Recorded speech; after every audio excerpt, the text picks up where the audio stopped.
Vietnam's decision to sentence Kenyan national Margaret Nduta to death for drug trafficking has sparked a heated debate, with some arguing that justice must be served, while others push for clemency. This article examines both sides of the argument and presents the key evidence surrounding the case. Arguments for execution. The law must be upheld. 1. Strict Vietnamese drug laws. Vietnam enforces some of the harshest drug laws in the world. According to Vietnamese law, trafficking over 100 grams of heroin or cocaine is punishable by death. Nduta was caught with over 2 kilograms, which exceeds this limit significantly. Source: Vietnam Penal Code, Article 251. 2. Drug trafficking is a serious crime. Drug trafficking destroys lives, fueling addiction, crime, and societal breakdown. Countries like Vietnam, Singapore, and China impose the death penalty as a deterrent. According to a United Nations Office on Drugs and Crime (UNODC) report, countries with harsh penalties tend to have lower drug-related crime rates. 3. Precedents set by previous cases. In 2014, Australian national Van Tueng Nguyen was executed in Singapore for smuggling heroin, despite global outcry.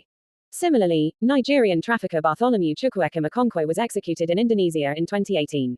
In both cases, the law was applied without exception. Arguments against execution. A case for clemency. 1. Allegations of unfair trial. Reports indicate that Nduta did not have legal representation during her trial.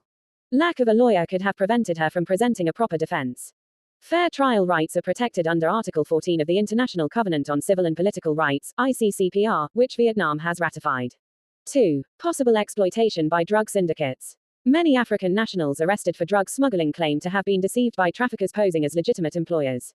Some cases suggest that traffickers target vulnerable individuals, promising them job opportunities before coercing them into smuggling drugs.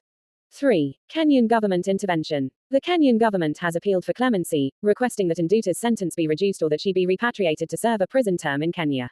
In 2023, a similar intervention by the Philippines government saved Mary Jane Veloso, a Filipino sentenced to death in Indonesia for drug trafficking. Conclusion: a complex moral dilemma. While Vietnam's drug laws are clear, the circumstances surrounding Nduta's case raise ethical and legal concerns. Should strict laws always be applied without exception, or should individual circumstances be considered?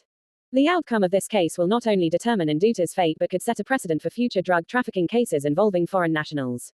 What do you think? Should Margaret Nduta be executed, or should she be granted clemency?